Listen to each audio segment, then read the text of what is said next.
Hey guys, welcome back to the channel. This footage is from about a month ago when I was in Scotch Plains working in that house that had all that bootleg dangerous wiring. I recorded this footage, but I haven't been able to edit it until recently, and so I wanted to show you how I improved upon this existing installation here.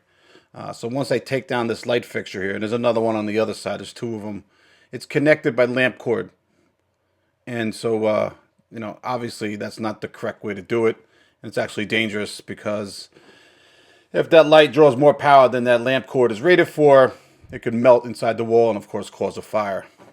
So once I take this fixture bar down and take both the lights down, I'll set them down on top of the dryer machine. And, of course, I put a drop cloth down on top of that so I don't scratch anything. But it was real important to take care of these two lights made with all glass here, that I didn't break anything. So once I get the light fixtures down, I'll get my tools ready, and we'll make the rest of this video. Here's my pack out. I got a lot of nice tools, and I love them.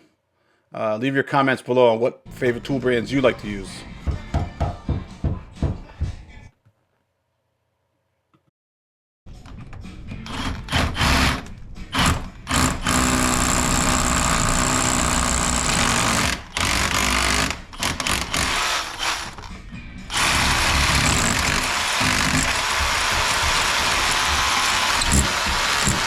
Tossing and turning.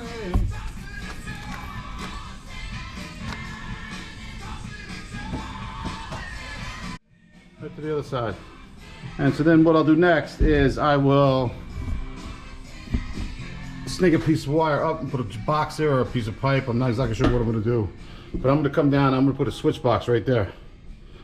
Because while I didn't have the camera on while I was working, I forgot to turn the camera on, but I ran this 1/2-inch EMT across the ceiling to go from one light to the other light. Alright, and there's that conduit there. Alright, now that box over there still hasn't been secured because I'm going to fish this other piece of Romex up from the other outside light. Alrighty, and then I got a bridge going across this ceiling if we need to run any more circuits. It's a 1/2-inch EMT, so I'm sure we can run 2, maybe 3 more circuits there through that conduit for need be, for whatever we need. But I doubt we'll even need that, so I'm just doing the lights today. But I thought I'd show you what I did so far.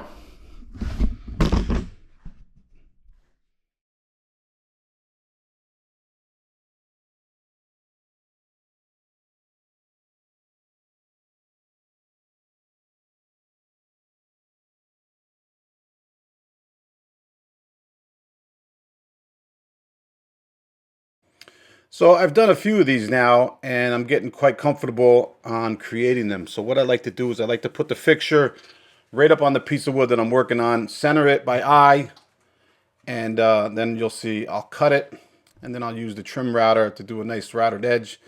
I like to put the light fixture on the material just so I can see what it's going to look like later on when I put the light up against it. And so here I'll use my framing square to draw a straight line, and then I'll use the square again to cut a straight line, and I'll do that twice for the two lights. That's an M18 rear handle circular saw. This is my favorite one. I have a few of them by Milwaukee, and obviously I'm not a carpenter by trade. I'll use the first piece that I cut to properly size the second one so they're both the same size. And then I'll cut it again. Now I'll have 2 of the same size, and I need to mark the middle of this block. Actually, I'm going to use the router here first. Do a nice, I think this is a Roman OG trim router bit in this cordless router here, and I got the vacuum attached to it, so it keeps some of the mess down. But with this Azek stuff, it makes a real mess. As you can see, I got the vacuum running, and there's just pieces all over me and all over the floor and all over the table. But it's important to get a nice detail around this light block.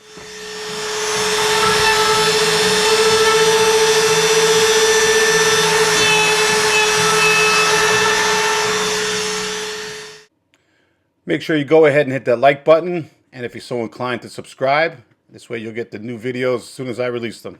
Thank you.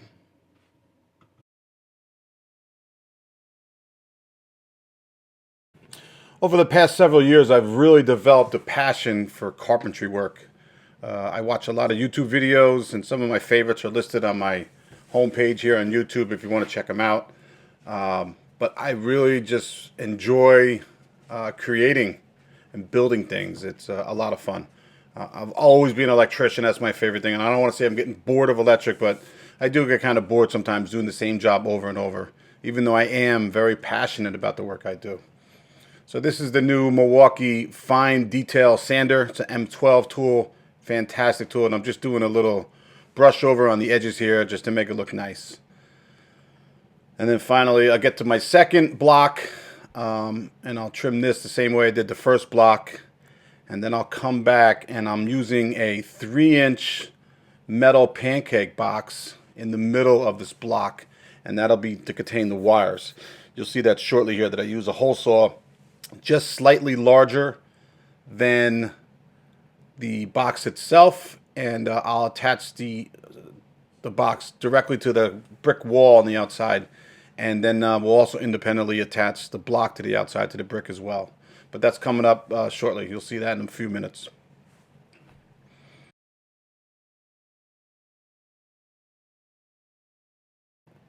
It should go without saying, but if you're using any of these tools, this trim router or a full-size router or a circular saw or any kind of carpentry tool, just use caution. If you don't know how to use it, there are plenty of videos on YouTube that you can look up on how to use this thing properly. And if you're not sure, I think you should definitely do that before attempting to do anything you see in this video.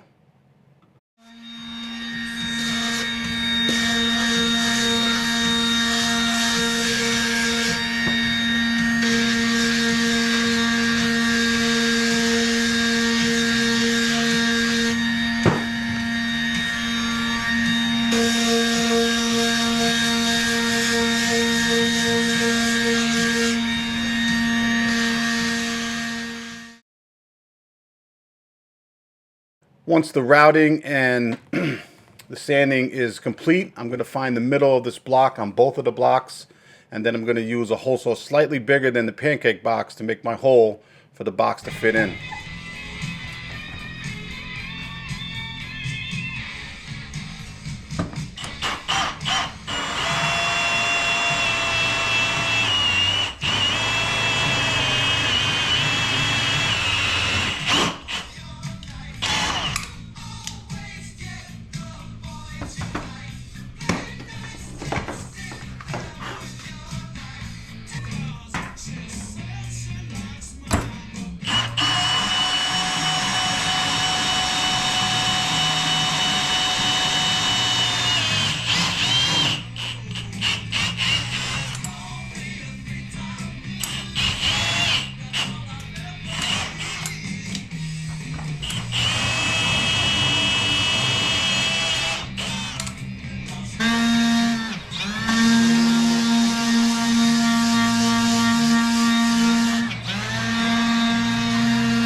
So now I'm out here, and after I figured out the height of each of these light blocks so they're even across, they were a little bit off. The original ones that were on the house, they were off by about maybe 3 inches on each side. I noticed it as soon as I drove up in the driveway the first day, but that's just me.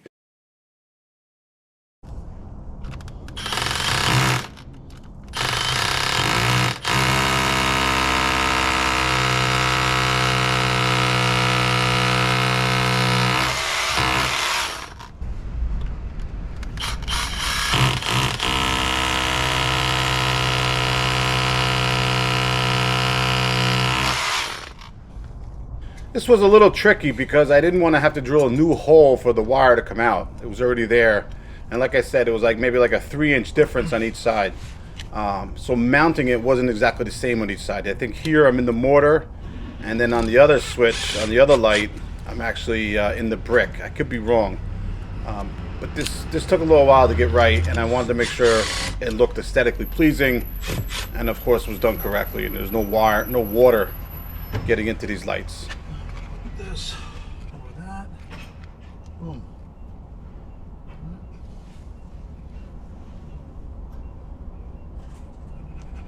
And so here I'm just marking where I'm going to drill some holes to attach it to the brick, the light block attached to the brick.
All right, so I cut off the nuts on the back of the screws that hold the fixture bar, hold the light fixture to the fixture bar.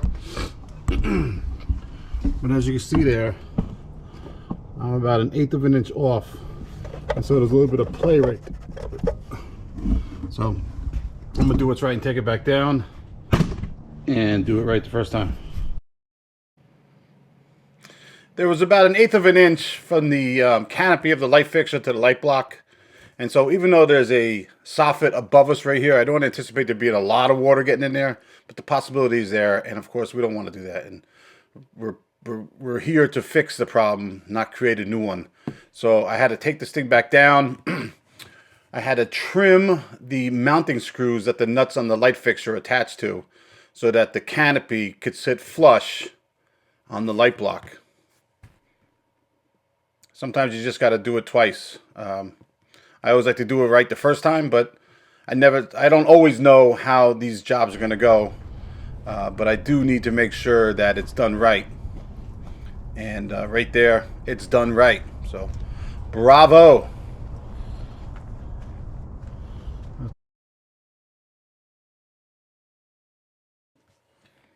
So once the other side is done, now I have an idea of how I'm going to do this side. It should go about the same.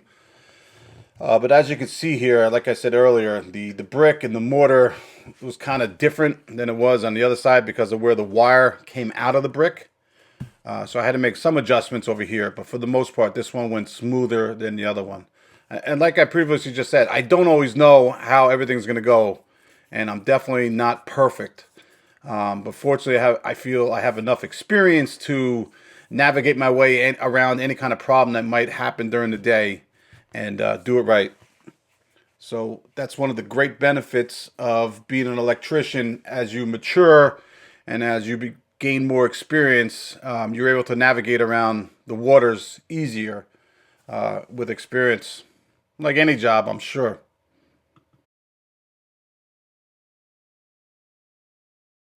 So I'm using the SDS Plus M18 drill here, and I'm using the 3/16 bit. It's a nice long bit in case I need to get into far places. Anyhow, that's the size that we use for the Tapcon screws that I like to use here. So anytime you buy those Tapcon screws, right on the box itself, it'll tell you what size drill bit to use, and I believe they even include one, but they don't include an SDS Plus bit. It would just be a normal standard hammer drill 3/16 bit. As you can tell, I really love my tools, so I have just about everything, and I love it. And I love using them, and I like getting jobs done nicely. and professionally and securely and done right the first time, as I mentioned quite often actually.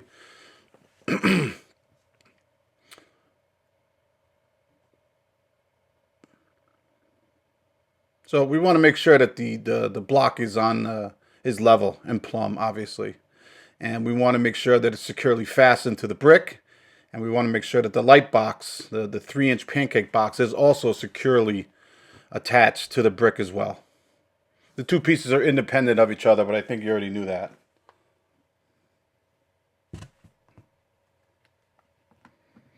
And so once the fixture bar is in, pretty soon here I'm stripping back the wires and I'll be able to attach the light fixture, and then both sides will be just about done.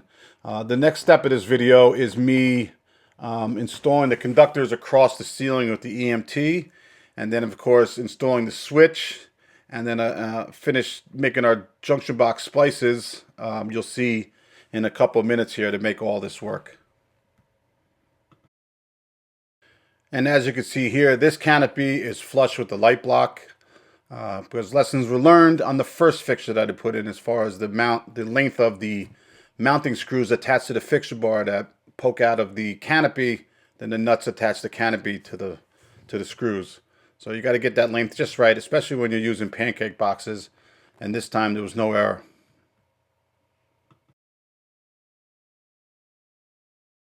All right, so this box I'm working on right here is going to be the switch that turns on both of the lights that we just installed. We have a constant power source. I ran a 3-wire down from my power source, you'll see in a moment, down to this switch box. And then there's a 2-wire that actually goes to the light. The light is actually right behind this box at the same level. And what we're doing here is we have a neutral, obviously. We have constant power to energize the switch. And then, of course, we have the switch leg, actually both switch legs, so that both lights turn on at the same time. You'll see I just snaked the wire. I fished the wire behind the sheetrock wall here.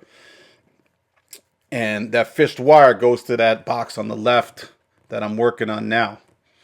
And from that box, there's a junction, there's a piece of EMT that goes from one box to the other here that carries the switch leg of the conduit of the box to my right that goes across the ceiling to the other light.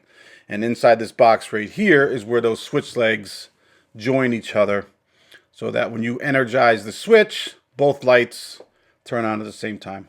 I know that's confusing, and it might take a while for you to learn that.